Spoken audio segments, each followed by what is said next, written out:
What's good, everybody? Happy Thanksgiving Eve and happy midweek of the game.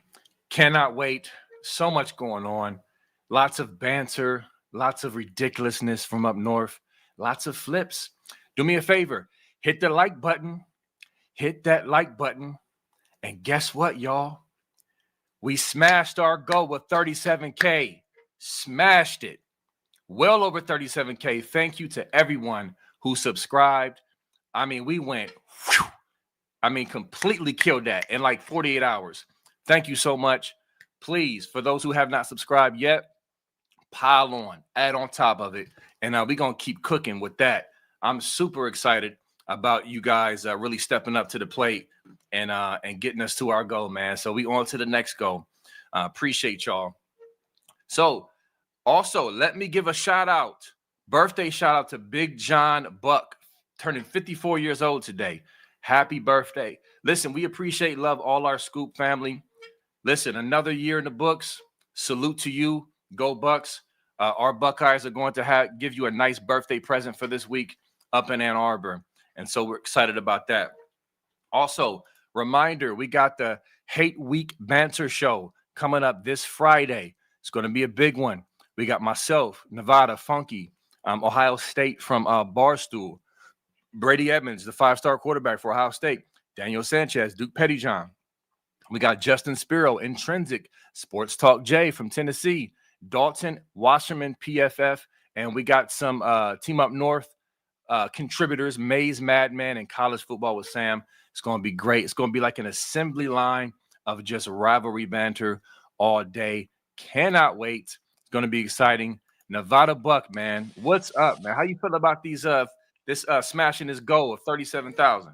Well, just like big time thank you to everybody who's subscribing. Remember, subscribe to us on YouTube, subscribe to us on Apple Podcasts. It's free.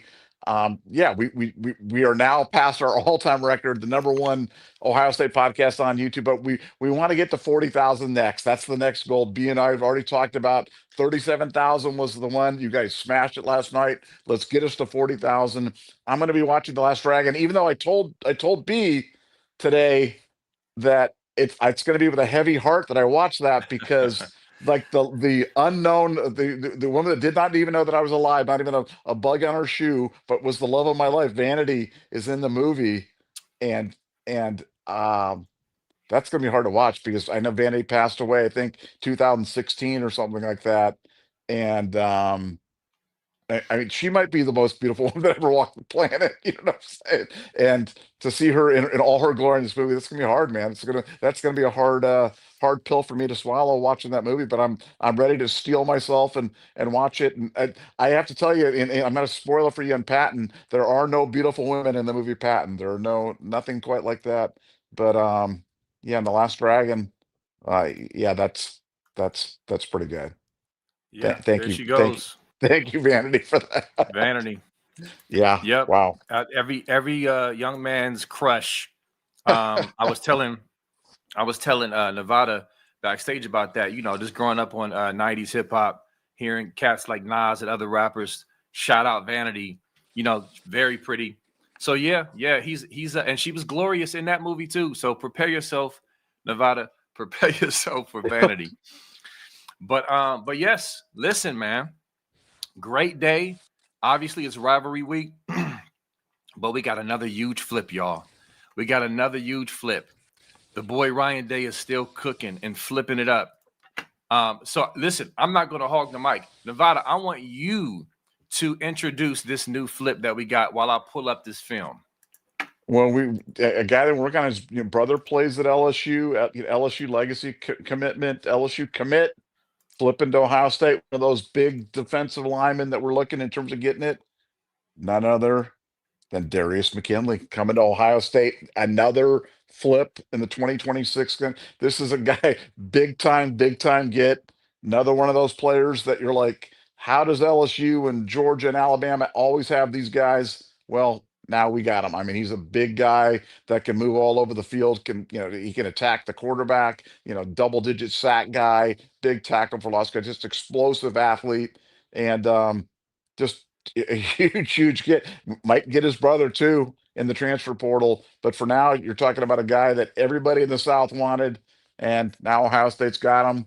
Huge flip season. I think what it was, is this number 12 or 13 or something like that, but huge flip for the Lost count. Buckeyes. And yeah, on a day where I don't know about you, B, I got to tell you, my phone never stopped ringing today. It was non-stop information in terms of stuff going on with the Buckeyes, stuff going on with the rivalry, stuff going on in recruiting, stuff going on about the game, availability for players. And then just right before we come to air, McKinley flips, and so I'm like, wow, this is the icing on the cake, and really the capper on just a tremendous day for the Buckeyes. Absolutely. Yeah. I mean, you let me know about it. I mean, we had knew it was going to happen, but I didn't know he was going to pop right before the show. And I'm just like, here we go. Now, listen, this kid is a dog. He's underranked. Of course he is. But another down south defensive lineman. And of course, the million dollar question, which we're digging and getting more information on, is his brother. Is he going to follow, his brother to Ohio State? Which is why did I just Dominic McKinley? And so, I mean, listen, that's the next step. That's a good question. But for now, I'm happy we are bagging these Southern D tackles, man, and these D linemen, just D line in general. I mean, look at this dude, ferocious. I mean, bring him on in, bring him on in. Have we ever had this many down south guys come in consecutive recruiting cycles like this, Nevada? Like, can you remember? I mean, we went from like what one guy, Nader Abdallah, 20 years ago to like three or four, like, and not just Louisiana, but just down south in general. Well, no, we've never had anything close to this, and it just like they grow them down there. And you look at the key to our defense this year. The two interior guys, Edric Houston and Caden McDonald. You know what I'm saying? Both Yeah, down south. They just grow them down there. And man, this was a good get for Ohio State. This was a guy that was high up on the list, and when he committed to LSU, it was a little bit of a disappointment for Ohio State. But you keep soldiering on, you keep the communication open, you keep going it. And we told you about 3 or 4 months ago, we said, look, this 2026 class is not going to look anything quite like looks now. You're going to see a lot of change.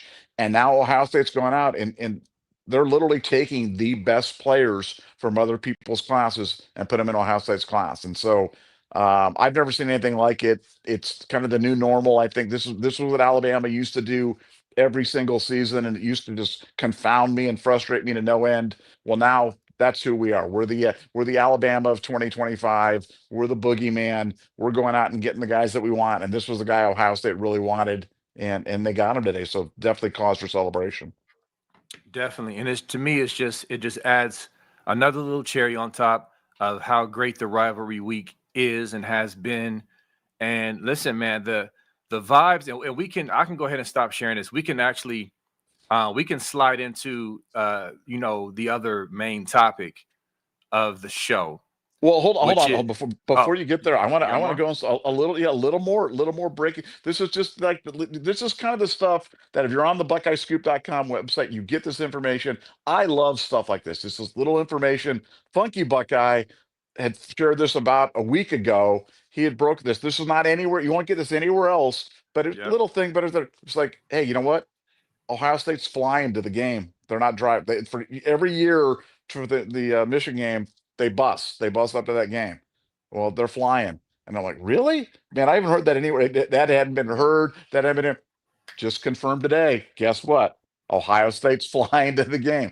I love stuff like that. I love the fact that they're not busting up there. I love that they're staying in more kind of a regular routine in terms of going to the place every week. They go, they're used to getting on the planes doing their thing. They're going to stay in that routine, get on the plane, flying up there. I know it's a short little hop, but they're doing that. But yeah, kudos to Funky for breaking that. And that'll be interesting. Ohio State's really kind of taken a little bit of a different approach with kind of a very business-like approach, trying to keep this week a lot like the other weeks. They're doing some of the band stuff and some of the senior stuff. They're trying to do it before this, so trying to make this week a more regular week of preparation, and so they can really kind of focus on the task at hand. But Ohio State flying up to Ann Arbor for the game, not driving like they've done forever. Very interesting piece of news, and again, kudos to Funky for breaking that. Yeah, he definitely nailed it. And I text him in the group chat because the media, like they officially confirmed, like to the public. And I was like, you nailed it. You know what I'm saying? Because like the information Scoop has been getting, and I'll focus on Funky right now. With just everything with Tate, with just recruits, everything. We always get information, but lately it's just been like the salmon, the bear and salmon, it's been just coming in like crazy, crazy, crazy. And Funky specifically, shout out him right now. Everybody's been killing it, but Funky has been killing it, just nailing stuff. And that was just another piece of information that nobody else had. And so just goes to show, man, y'all better tune in and do one better and subscribe to BuckeyeScoop.com on the message board. Like we said, we do these pods, right? We love y'all. We got the pod going, boom, boom. We got the board going 24/7. All right. We're on there commenting, posting, joking, laughing, breaking news, giving inside information before anybody gets it here. So just reminding y'all, make that move. But yeah, good call out, Nevada, for sure. But yeah. So anything on that before we shift gears to No, no, just I did want to work that in there that we got it, but yeah, let's work on to the disrespect. So I love it when the Michigan players give the bulletin board material to Ohio State. I think some people kind of scoff at that stuff, but I think it's a something. I think it kind of indicates a mindset, and I love the fact that Michigan just kind of keeps going on in terms of doing it, and it just shows the kind of program that they're running and what they're doing, and Jordan Marshall running his mouth like he is, and maybe I don't know if you want to play a clip or do yeah. whatever it is, but I'll let you do that, and then we can kind of just discuss what's kind of going on. Yeah, so it's less than a minute. I'm gonna play the clip so everyone understands the context of what we're talking about. This is an interview with Jordan Marshall, the running back. He's from Cincinnati, Ohio. All right, and we're going to give more commentary and insight into his goofy comments. Lots to touch on with this, but here we go. He would probably be one of the reasons that I went there. Um, I did like a few other people, and that's truly why I didn't pick there. And I think Coach Alford would tell you the same. He came here and he sees the best head coach in the Big Ten in college football, and how he carries himself and how he puts himself over the team. And it's all about culture. And that's what I wanted to be around. I didn't want to be around people that were about themselves. And I truly just believe that. That's why Coach Alfred came here too, is he knew that he wanted to be around better people. I really Nevada Buck. You heard the comments earlier. I mean, it's that whole spiel was just hilarious and ridiculous on so many levels. So I'm going to give you the floor, man. What's your thoughts on this young man saying Sharon Moore is the best college football coach in the country? One, he went to Michigan for the culture. Didn't want to go to Ohio State to be around not people who aren't good, which is his implication, implying very directly that Ryan Day is all about himself. I mean, there's several things in that whole spiel that's just, what are we talking about here, Nevada? What's your thoughts on this, man? Well, one is that Jordan Marshall's not a very smart. He's a low IQ. He's not very smart, and the idea that that the that the Ohio State. I mean, he basically drew kind of a bright line. The Ohio State people are not good people, and that the Michigan people are not only they're the good people, they're the best people. Sharon Moore is the best coach the only coach in college football that's operating under a show cause. Sharon Moore is the best coach in all of college football and the best person. And it just shows you how morally bankrupt guys like Marshall are and that program is, because they just were embroiled in the largest cheating scandal in the history of college sports. They were found guilty by the NCAA in terms of a level one repeat offender aggravated failure to monitor charge. Their coach is under a show cause, a multi-year show cause, and he's talking about the class and the dignity of the. It's just, it's mind-boggling that that they would allow him near a microphone and let him go out there and say stuff like that. But I just think it just shows you where that program is, and why when he's talking about why why they're so easy to hate. It's stuff like that. Yeah. It's stuff like that. When they say stuff like that, you're like, man, I really despise you guys, and and your duplicity, your dishonesty, and your total lack of respect for your opponent. And you can say a lot of things about Ryan Day, but do you claim that Ryan Day is all about him and all stuff? Like, boy, look, if there was anybody who ever had the right to be all about him, it would be Ryan Day. You know what I'm saying? He's the defending national. It certainly wouldn't be Sharon. Sharon 5 lost more. What's Sharon Moore's like career record? Some ridiculously bad. I think he's like a 54% coach overall, and he's just you know I like I said, I just when I heard the comments, I just sat back and I was just like, that's so typical. It's just that is the typical Michigan man in 2025. And shame on Michigan for putting him up there. Shame on Michigan for letting him say that stuff. And for the Ohio State players, can't wait to just beat their booties on Saturday. I wish to say that would shut them up, but they're not. They're never going to shut up because Never. stupid is as stupid does, and those guys are going to keep on going. But yeah, that was my thoughts. What was your reaction when you saw that, B? I mean, well, first of all, my bad. With all the excitement of everything going on, I forgot to say that your wonderful super chats help to go towards the Pay It Forward, which is our military and our first responders. We're going to look out for them because they always look out for us. I must say that. I could not let that go. My bad. And I see the super chats already coming in. Now, you nailed a whole lot of it, bro. It's just, listen, y'all, living this rivalry all my life, they never shut up. It doesn't matter. Even in the 2 decades run, the 20 straight years, I don't count Tatgate year, they just never shut up. Like, it doesn't matter. You'll be hard pressed to find Ohio State players doing this. Like, it's just like, act like you've been there before. I'm so sick of them, man. People have to understand, like, the history of this. And we understand that they were getting beaten so bad every year that they resorted to cheating. We're going to keep on bringing it up because it's a key point in this whole saga. You can't just some of the media, kudos to like guys like RJ Young and some other media people that aren't within the Michigan Ohio State media per se, who continuously bring it up. It matters. We beat them we clubbed them like baby seals for 2 decades.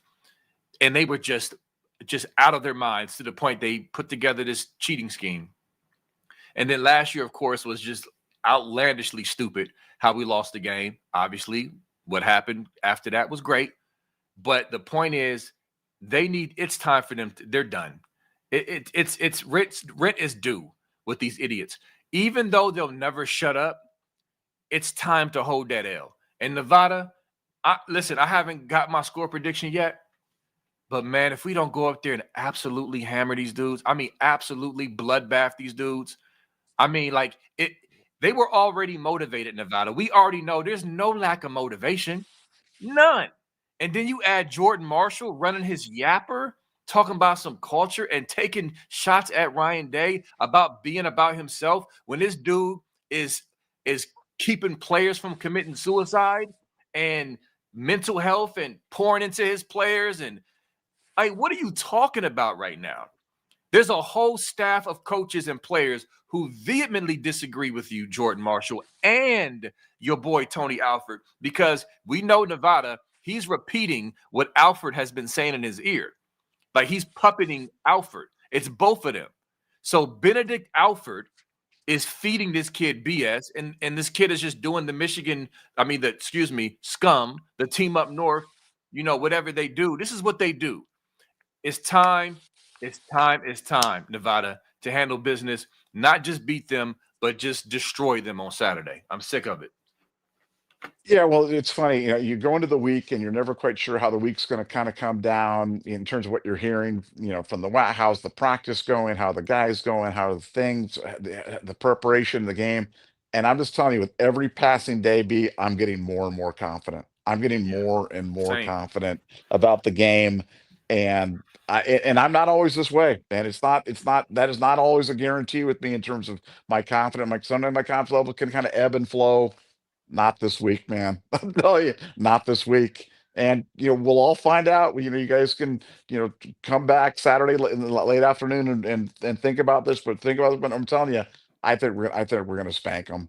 I think we're gonna slap them around. I love the mindset of the Buckeyes going into this game, and I love stuff like this because I just think it's just more fuel to the fire. Not that we need more motivation, not that we need more juice in terms of going in there, but I just think it points to an arrogance on the Michigan side about the things, and I think they are not ready for what is going to hit them on Saturday. And this I think they can come out there and pressure burst pipes and we'll just keep running the ball up the middle and then do the thing and Ryan will do this and yeah, we'll see. We'll see how the game goes. I think they're in for a rude awakening, and it couldn't happen to a less classy bunch of guys and staff. And it was like when Minter and the guys were out there waving goodbye to, I mean, just everything about that program is just classless. And I'm embarrassed for them. I'm embarrassed that this was a once proud program. I'm embarrassed that they've got Sharon Moore, that buffoon, running the program. And when you have guys like Fat Tony Alford, and this is what you get. It's literally like a collection of bad apples. You always talk about one bad apple can spoil the barrel. Well, this is like six bad apples or 10 bad apples all shoved together. What you have is just this big toxic mess up there. That's Michigan football, and it's their recruiting definitely mid, like 12, 13, 14. It just kind of sucks. Their program, you've got their star quarterback on the sideline losing by 18 points, yucking it up on the sidelines, taking selfies and doing stuff. That's who they are. And they're disgusting. It's a disgusting program. And the good news is they're going to get it on Saturday. And we're going to go on and we're Ohio State and they're not. And there's nothing they can do. And there's nothing they can do to change it. There's nothing they can do to change it. That they're not going to be able to change the fact that Michigan in-state sucks for recruiting, or that their brand stinks, or that they're known as the cheaters, or that they're just a second tier program. And that's where they're at. That's that's the status of Michigan football. And I can't wait for the game on Saturday because a lot of accounts are going to be settled. Great stuff. A couple things I'll say in response to that. I love the fact that they are so bothered by the fact that we call them out, and not just us. It's not just Buckeye fans, y'all. I purposely, when I'm washing clothes or, in between work stuff, I listen to like some of the national people and just other fan bases. Sometimes just curious. We're not the only ones that call them cheaters. Look at some of the comments from other fan bases. They hate Nevada. They hate that they're being labeled as cheaters and that their fratty, their fake natty has an asterisk. They hate it. And then, the little Twitter trolls with 13 followers who come under your little post and, and talk like, you goofies in your mom's basement eating your Hot Pockets. We don't care. We don't care. You cheated. The report says you cheated. It doesn't matter if the COI chickened out, got bought off, felt sorry for the babies at Michigan this year. It doesn't matter. You're cheaters. So celebrate all you want, but your AD is crying right now over that 30 milli. They got to come out the pocket for. You better holler at Portnoy since he said it was ashtray money. You better get at him and see if he can help you out with your deficit. But other than that, I wanted to bring out something. You mentioned the run game. I meant to say this last night. Here's a stat from shout out to the PFF boys. They said no team has run for over 170 yards this season on Ohio State. Only 4 opponents ran for over 100 yards. So that's 7 out of 11 games OSU has held teams under 100 yards. On the flip side, Michigan, it says the 2 games that Scum didn't run, the team up north didn't run for 170 yards, they lost, and badly. So it's the something has to give. They lost to Oklahoma and USC, right? We have a much better defense than those 2. We just do. And so there's kind of the rub. And then another thing, as I end this rant, Nevada, shout out to my guy Curtis. I kind of grew up with Curtis. He's a Team Up North fan. unfortunately. I was in the barbershop today, right? And dapped him up. I had my Buckeye hoodie on. We was about to go at it. And so for those who barber, you know what's up, the barbershop, man. The barbershop, y'all know that's our sanctuary, the men's sanctuary, especially for stuff like this. And so we were talking, he was giving his thoughts and my thoughts, and I tested him to see how rational he was. I said, because he was trying to say our defense, Igbinosin is overrated, stuff like that. Anyway, I said, whose defense are you taking? Ohio State's defense or Michigan? He said, Michigan's defense. I said, what? He said, no, we physical. I'm like, dude, you are bugging. Curtis, I had to put you on blast because you bugging, bro. Like, I know you love your Wolver Queens. You bugging. Anyway, Nevada, anything you want to say about that? Is there a single player on the Michigan defense that would start on our defense? Is there one? No. And they have some good players. They have some good players, but they're just not better than our players. No, and we're going to show that. Not one, and that's not normally you could point to one. Normally you could say, "Hey, wow, I wish we had that Mason Graham guy," or "Hey, that Kenneth Grant would really look good in our uniform." You know what I'm saying? But like, there's not a single guy. So like, you like Wink Martindale better than Matt Patricia? There's certainly your friend must not like numbers either, because like you can look at it objectively or you can look at it subjectively, but objectively, there's not a single category that Michigan's better than Ohio State in. And I'm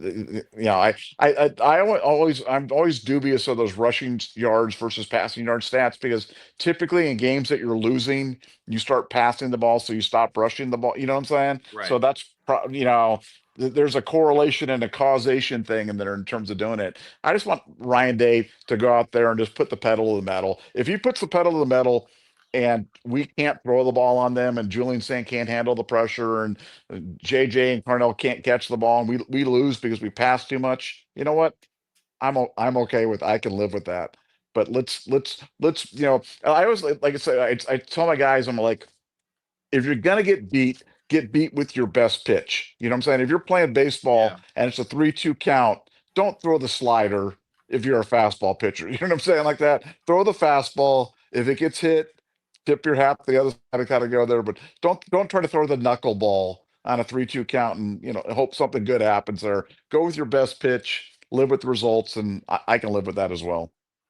Agreed. And what I'm gonna do, I wish Funky was in town. I wish he was in Columbus. I would do a little video with Funky, Nevada, where after the game, after we beat them, we just get next to each other and say, cheaters, cheaters, cheaters, instead of pressure, cheaters, cheaters. So stupid. Yeah. Oh, yeah. Dude, we're gonna be goofing on those guys for a long time after this game on Saturday. I'm telling you, we're gonna lay.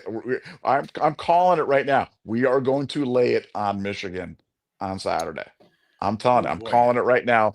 Watch it from my mouth to God's ears. Listen to it. It's gonna happen. Long overdue. Like I mean, it's so much. There's so much rivalry juju and last year's crap that's really clouding just the reality of this. I understand the rivalry game is the rivalry game. We've seen crazy things happen, but we're going to go up there and win this game. we just are. Last year is not this year, y'all. This is not last year. I keep trying to remind people of that, because people are so caught up in last year's emotion and feeling.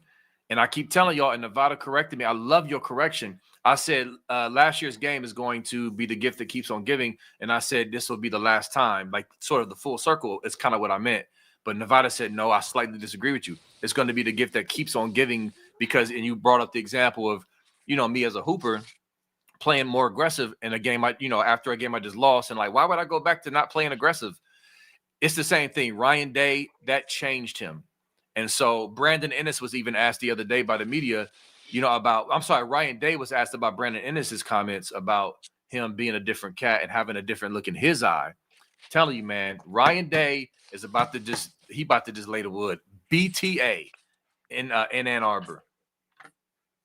I completely agree. And we saw in that I mean, Ryan's down a streak of like 6 straight top 5 victories or something like that. Like, Yeah. he's leveled up, and this isn't a great Michigan team. I mean, you think about all the confluence of unlikely events it took for Michigan to win last year. I mean, despite as bad as we played, if we just make a couple of field goals, we win. That was literally 100-to-1 odd shot of all Yeah. those things going wrong at the same time. It happened, but you know what? It's not going to happen again this year. Completely different circumstances, completely different guy. And I love the game plan. And helping technician got into the game plan today in terms of what they're planning on doing and what they're how Ohio State's planning to attack. Similar to the stuff that we've talked about, but with some little tweaks. But I love the aggression. I love the idea that they're going to go up there and try to attack Michigan, try to get those guys moving laterally. And I think that's exactly the right way in terms of going about it from an offensive standpoint. And I think Ohio State's going to put up a lot of points as a result. Yep. Cannot freaking wait. Oh boy, I'm so excited, y'all. And I see y'all's comments in the chat, but before we get to super chats, y'all for those who don't watch the show regularly, if you're new, first of all, welcome. If you have not subscribed, subscribe. But we got the illest chat on the planet. Like, jump in, dive in. Like, they just going hard, man. Like, y'all clowning, hilarious, great stuff, y'all. Great stuff. Let's get into super chats and keep them coming. You got something, Nevada? I see you off mute. No, I'm ready. I'm ready for my super. I figure super chat's coming on. Nevada Bucks got to be ready to answer. I got to be ready. Yeah. All right, let's do it. Let's do it. Let's go. All right. Karis, thanks for being a Scoop Ultra member. Thanks for the $4.99. I am upping my score with that nonsense. 120-0 Bucks. OH Nevada? I love it, man. For those who don't know, Karis went from 100-3 to 100-0 to 120-0 after Jordan Marshall's goofy comments. Oh boy. Listen, they already was hyped up. They playing that in the whack. And just to add something else, we came in late on Jordan Marshall to recruit him. James Peoples was hired on our board. We valued Bo Jackson more. Like, come on, man. Let's just keep it a buck. You cool. You were a good running back. You're a good running back, but not elite. You're no Justice Haynes. You're okay. Nobody was tripping over you, man. Buckeye Nation did not drop any tears when you committed to that team up north. So let's just be honest. Well, you got anything on that? That will be. I mean, I follow recruiting for a living. Like, I don't remember one person ever saying, "Oh wow, I wish that we got Marshall from Cincinnati." You know what I'm saying? Like, honestly, I don't believe things that have never been said. I don't believe that's ever been said on the bucket. Like, nobody cared. Like, absolutely nobody cared. So I think he's kind of drilled something in his mind where there's some alternate reality where Ohio State fans were, rioting in the streets because he went to Michigan. I don't even remember we recruiting him. He might have been one of those like sympathy offers down there or something, but like, who cares? Like, oh, you went to Michigan. Oh, that's wow, great. Go to Michigan. Yeah. I didn't care. Yeah, it was towards the end, Nevada. I remember the Yeah. recruitment. We came in late.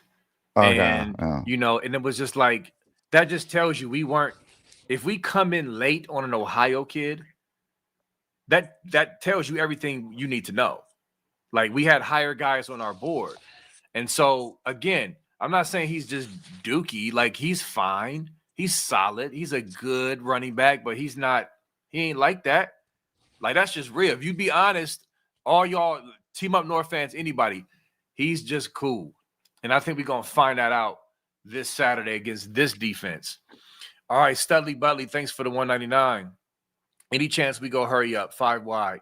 So, yes. Now, in the Helping Tech report that Nevada referenced, he does talk about tempo. And Nevada just mentioned the tempo. Now, 5 wide, I don't know about the 5 wide because I think we don't want to go 5 wide per se, because we like to have a tight end to come in to move out of the slot to help block if we do run the ball out of that set. I think 4 is the most we're probably going to see. Now, listen, Tressel came out with 5 wide in 2006 and sliced Michigan, the team up north up. So who knows? But we will see tempo for sure, Nevada. Of course, you want to hop on? Say something. Yeah, we will see tempo, absolutely. I think we'll see more wide receivers on the field than we've seen at any point during the season. Will we see 5 wide? I hope we. Nothing would warm the cockles of my heart more I agree. than to Yeah. see Julian Sand back there with 5 wide receivers out there, because I think it'd be unstoppable. As quick as he is with the ball, and as well as he delivers the pass, and it would totally confound Michigan because they couldn't disguise their blitzes then. They'd have to declare at that point in time in terms of what they're Yep. going to do. And good luck, going one-on-one with JJ and Carnell and those guys on the outside. So now I hope that happens. But I know they're gonna play fast. I don't know how often they'll play fast. I hope they play fast the whole game, but I'd love to see 5 wide at some point as a tribute to Tressel. That'd be pretty special. Yeah, man, that would be great. And listen, that we talk about that 2016. We just brought them up recently, trying to show you the contrast of, yes, that this game is important, but it's not as important as the national championship game. And both things could be true. We could be excited. This is the greatest rivalry in sports, but it's not a national championship. You can logically parse that out. But that 2006 game was awesome. And I just remember how we came out in that game. I mean, Roy Hall catches a TD. I mean, like, everybody, you get a TD, like, slicing them boys up. It took a couple of goofy self-inflicted turnovers, fumbling, bad snaps to even keep them in the game, Nevada. You know that. That game shouldn't have been as close as it was. But very surprising game plan that he came out with. And so all I know is, Studley, we are going to attack, whether it be 5 wide, 4 wide, whatever. We are going to attack. And it's going to be glorious because they can't stop us. They can't stop the pass. They can't. And they're going to try to get home at the blitz. They're going to try to bring pressure. And Julian is just going to slice them up. He's going to find an open guy. He's going to find his check down. And we're going to move the ball down the field. And I'm excited. I'm excited about it. All right. What we got next?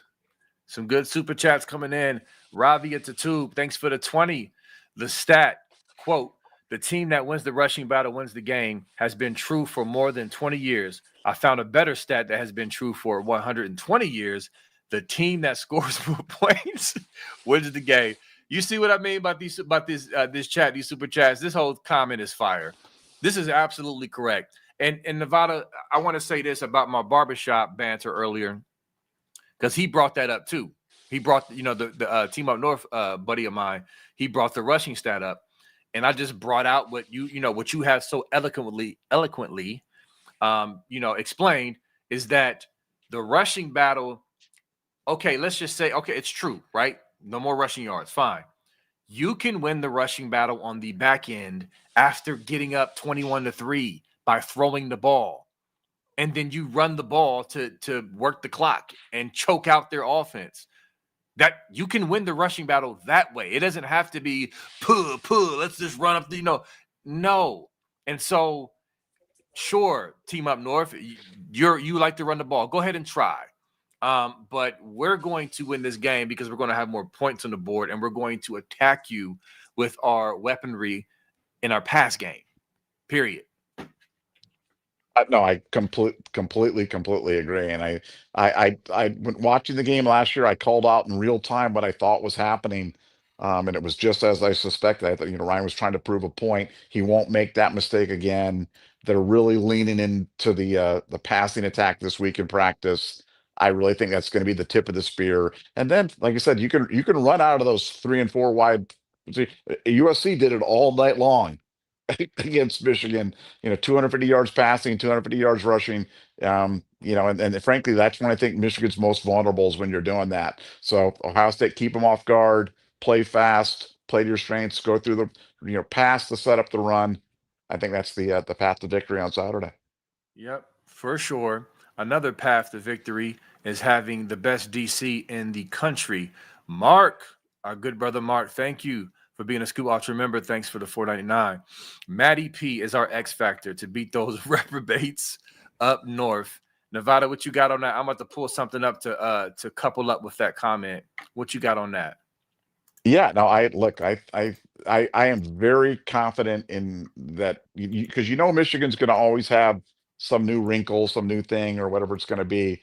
But I'm super confident that Matt's going to be able to change things in real time as we need to adjust to kind of stop and stay one step ahead of the Michigan. And he's a legitimate genius. He's a three-time Super Bowl winner, and very comfortable in terms of what he's doing, with the defense for Ohio State. And I think it's going to be a game of adjustments, and there's going to be halftime adjustments and fourth quarter adjustments and things.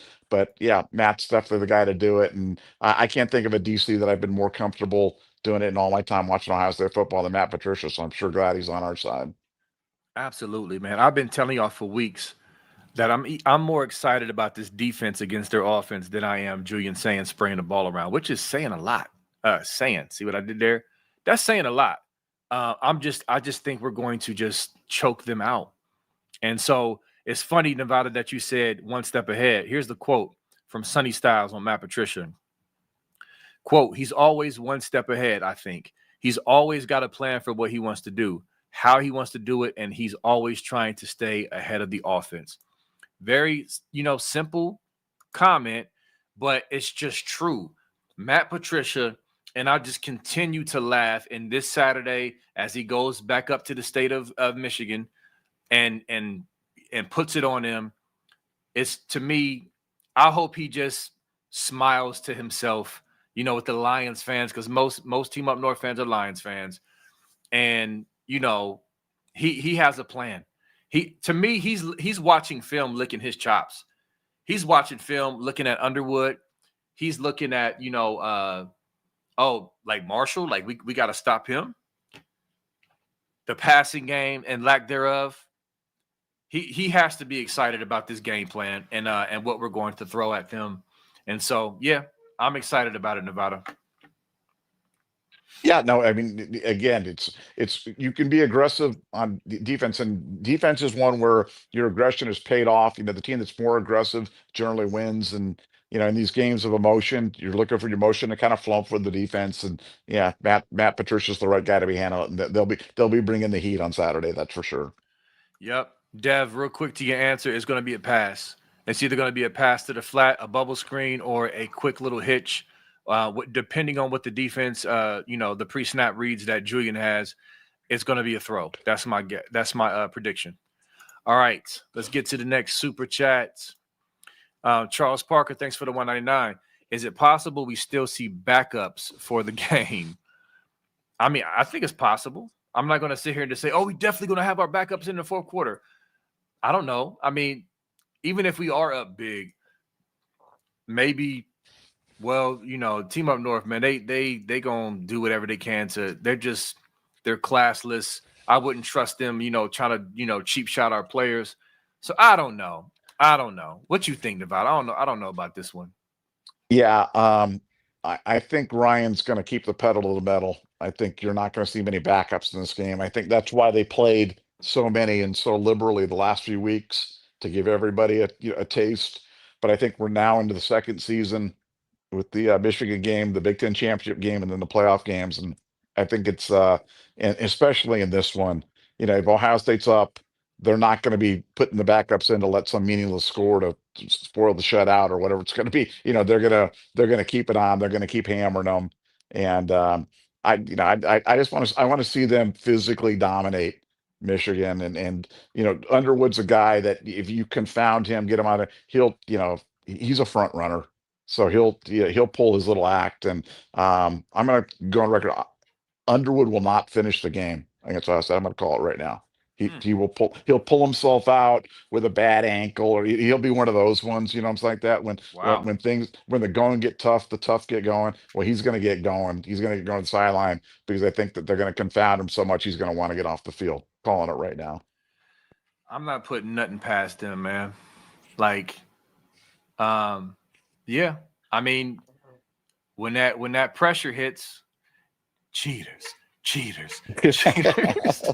I can see any scenario, man. But you're right. You said it a while ago in the show. They're not going to know what hit them. Yeah, that's just it. That's just it, man. All right, what we got? What we got? Justin, thanks for the $9.99. Not sure if you meant to send a comment or just hit us up with the $9.99. Either way, let me know. But I appreciate it. Thanks for the super chat.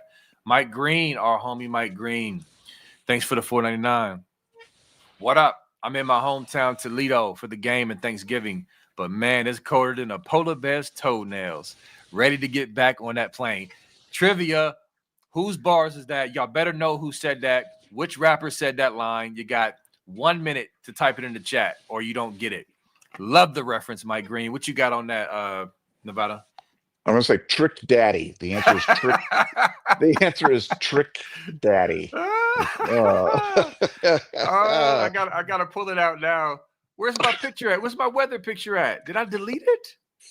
Well, we need a weather report. This seems like a great Oh, there it segue into a weather report. He's complaining about the weather, the temperatures up there. So what do we got for Ann Arbor on Sunday? So right now, currently, we have 31 degrees, precipitation 35%, humidity 68%, wind 10 miles per hour. Buckeye victory. Yeah, Yep. I mean that sounds about as pleasant a day in late November in Ann Arbor as you could ever hope for, right? I mean that's Yeah. pretty good weather. Yeah. I definitely agree. It's just kind of like 31, 32, it just precipitation it's going to be the same. And so, yeah, this notion of the Julian saying the Cali boy, can he handle the snow? Ryan Day was asked today about it.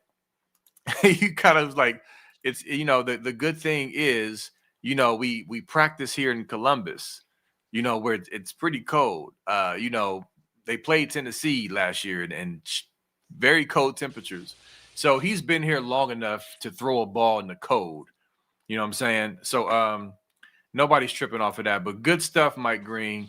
Good stuff, man. Let me see this chat. Did y'all come up with the who said that line? Let me check. This is from one of my favorite groups ever. One of my favorite groups ever. Great famous. Hold on, let me see. What y'all saying? I still don't see no answers. Where's y'all's answers at? Come on, man. It's Big Boy from Outkast. Big Boy from Outkast. Big boy. Yes. And they were just inducted into the Hall of Fame, the Rock and Roll Hall of Fame, about like 2 weeks ago. Outkast, one of the greatest groups, if not the greatest groups of all time. Good Well, stuff. people that guessed Parliament Funkadelic, you are not correct on this. You are not correct. So no Bootsy Collins, no George Clinton, no Parliament Funkadelic. So it was Big Boy by Outkast. Big Boy. Okay, now I'm seeing it. All right. I had to scroll down a little longer. Big Boy. Okay, Stilly Matt. Outkast is acceptable, even though you didn't say Big Boy. I'll allow it. When I think Big Boy, you know what I think? I think of the Big Boy combo. I think of the Big Boy. I think about that kid sitting out there with the hamburger on his thing or so. And the big. Do you ever get the hot fudge cake at the Big Boy? You ever go to like a Big Boy? I haven't been to Big Boy in years. Oh, now what do they call it? Do they call it out in California? They call it Bob's Big Boy. Out here, they call it Manners, or what? They just Big Boy? Yeah, it's just big. Yeah. It was just Big Boy here. Just Big Boy. Just hot Big Boy. Hot fudge cake. Hot fudge cake. See, now you're making me hungry, but I'm going to. I'm purposely not going to like go crazy tonight because I'm going crazy tomorrow. Like, first of all, my wife is cold in the kitchen. Like, just she's literally a chef. I meant to tell you this about it. She is a chef. Like, she doesn't she's not a chef now, but she went to school to be the chef. Oh wow! And she's an outstanding baker. And so cakes and pies. That's another movie reference. But yeah, I'm excited, man. I'm excited. I made chocolate chip cookies today, and then like I made like 5 dozen chocolate chip cookies, and I'm not kidding you. I've eaten like 2 dozen chocolate chip cookies already. I'm surprised you're not just. No, I am. I'm literally laying there and like comatose right now. I'm envisioning myself as Trick Daddy right now.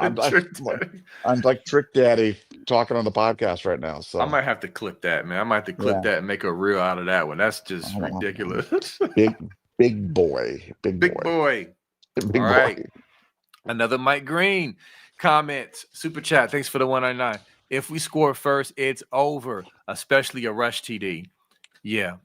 So yeah, that begs the question, Mike. So Nevada in the chat, everybody, I am typically, whether it's real life watching a game or if it's Madden or college football 26, I'm usually a defer guy. I am usually, hey, kick it off, play defense, get that 3 and out, get the ball back after the half. But boy, I tell you, I'm very tempted to go against my ways and take the ball. Nevada, chat, do you take the ball this game or do you defer? What you I got, think you Nevada? I think you defer and you try to win the middle eight. And Okay. I like that. I'm a little worried. Mike Green's one of my. I'm this whole thing. The idea of the rushing TD thing. If I'm first and goal from the 1 and the 2, remember that play that we did earlier in the season where we faked and then we went. We had. I think we had Jelani in the back of the end zone, and then we Yeah. had CJ Donaldson in the front. We threw it to CJ for the like. That's what I'm doing. I am not running the 4 tight ends in there and running right into the. I mean, I know people love to do that stuff, but man. I'm not doing that. Here's my question for you. Will we see a Lincoln Keenholz rushing TD on Saturday? Yes. I think you're right. Yes. I think We I we think you're will. right. We Yeah, I think will. you're right. I think, and listen, it's so funny. We talked about this in the beginning of the year, and I think you were kind of you before this year, you weren't a fan of that type of package because, and to be fair to you, it just like you think of Tate Martell. It just didn't work. But this year, Lincoln is clearly a better, more capable passer out of that, and a good runner. We finally got to see him in the open field take off, and he has some speed. He has some, he's very athletic, and he's a physical runner. Like he's not soft. So obviously, football 101, y'all. When the Q run gives you the numbers advantage. Okay, it gives you the numbers. You saw it. He was untouched in the end zone when he scored against was it UCLA or I can't remember. I'm losing track now. Whatever scrimmage they played. And so I think they're going to do that. And I won't be surprised, Nevada, if they implement this package even in the middle of the field. If they bring him in to just as a part of the package to run the ball. I know that sounds scary, like no take saying out, but I'm telling you, I think that might happen. And I love the fact that the team up north has to prepare for this. They have to seriously prepare, not just for the run with that, but for the throw, Nevada. I mean, 3rd and 1 from midfield, I'd bring him in and have him throw a bomb. I would, and then I'd run it on 4th and 1. I mean, I would absolutely do it. And I think that's what they've been kind of setting the whole thing up these last few weeks with, the number of times that they've had him throw the football because they want to show the fact that he can throw the football. So you have to honor that. So you can't just overcommit to stop throwing because so many times when people go to these wildcat formations, these wildcat quarterbacks or these special package ones, you're 99.999% sure it's going to be a run. It's Lincoln. You Yeah. can't do that. He's a legitimate quarterback, and I'd love to see him throw a bomb off one of those and try to hit a big play. And you talk about something that would just take the heart out of Michigan, hit him with a big play like that, and go up on him. And if you can get them behind, playing from behind, they're in deep, deep trouble. Trouble. And yeah, because you're right. I forget who. I think it was Joe Klatt who was pointing out. Yeah, it was Klatt who pointed out the throw to the opposite hash on just a dart. Lincoln can throw the ball. He may not be Julian saying not who is, but he can throw that rock now. And so go ahead and bring 8, 9 guys in the box and go ahead and try it. All right. We got more Mike Green. Thanks for the $4.99. Fun fact about Julian, cool maturity thanks to his older parents. I was raised by parents in their 40s. That helped me immensely. That's a very good perspective, good point. Because he does kind of have, I don't want to say, I don't know if old soul is the right. Nevada, help me to figure this out because he's a kid. He looks like a young surfer boy kid. But even with the media and just what we hear about, from his teammates about how he is, he just seems so mature beyond his I'm about to say his ears, mature beyond his years. And so that I think you're onto something, Mike Green. What you got, Nevada? Well, no, I think you nailed it. I think your first instinct was right. He is an old soul. I mean, that's Okay. exactly who. Okay. And Yeah. I'm telling you, and everybody who meets him, and he's been that way since he was 12 years old. Like he's a different kind of a kid. Like you talk to him and you're talking to him and you're like, you're 12. You know what I'm saying? You're talking like you're 18, 20 years old. You know what I mean? Like he's always been that way, and a very, very mature kid. And I that probably does come from having his parents, very intellectual, older parents. I'm sure that the conversation was very high level when he was growing up, but he's always been a really high functioning kid, really, really smart kid, really mature kid, and carries himself like a, like a 26-year-old veteran right now, even though he looks like a baby face. But I think Old Soul's exactly right on him. Yeah. Okay, cool. And listen, like I know I was listening to a Team Up North podcaster. They were saying, well, we don't know how Julian's gonna handle, when he gets sacked on that cold hard turf in the big blouse, and how's he gonna respond or react, and how's he gonna react to Wink's blitz packages. I'm like, look, dog, he has to see Matt Patricia's blitz packages in practice with freaking Caleb Downs and Arvell Reese and you name it. Like, I don't know, man. Like Julian, to me, it's crazy because this is his first year starting. My trust and confidence in him already, first of all, starting between the ears is just immense. I mean, like, I just believe he's going to handle business. I have confidence that he's going to make the right throws, the right decisions. He's not going to put the ball in harm's way. And so I can't wait for him to step up and show and prove to those who have been just brushing him to the side the past few weeks, and that he's going to step up on that big stage in Ann Arbor and remind people of why he deserves the Heisman, Nevada. Well, I mean, look, he's always been able to raise and elevate his game. He's always played his best games in the biggest games, and he's played in a ton of big games coming up through high school. And now the big stage is not going to frighten him. But think about his first game ever, and think people can talk about it on. He played versus #1 Texas in his first Yeah. game ever, and did not soil himself out there on the field. He'll And be had ready for drop me. passes too. Yeah, and drop passes all over the place, and he's unflappable. Nothing that Michigan's going to do, and little Winky Martindale is not going to confound Julian. So Julian's going to be just fine. Yep, we are getting closer, y'all. Getting closer. I'm excited. Listen, have a happy Thanksgiving. Have a great day with your family tomorrow. I know I'm excited, Nevada. And I told y'all the other day, I got a 9-year-old son named BJ. I got a 12-year-old daughter named Joy. Our tradition, since they have been alive, is that I put up the Christmas decorations on Black Friday. My daughter just came up to me talking about she's going to wake me up early on Friday so we can start putting, the tree up and the decorations up. So they're all excited. They're buzzing around and, excited about tomorrow and Friday. Enjoy your families. Have fun. Don't forget Texas and Texas A&M Black Friday evening. Okay, they play. So hop on the pod with us, and then we could just kind of keep track of it at the same time. But then it's the game on Saturday, y'all, and I'm excited. Nevada, what you got before we bang out? Yeah, no, yeah. Have everybody have a great Thanksgiving. We'll keep working the phones for information, for updates and stuff, and we'll be talking to you guys over the next couple of days and give you score predictions next time we're together. Yep. On Friday, we will have our score predictions.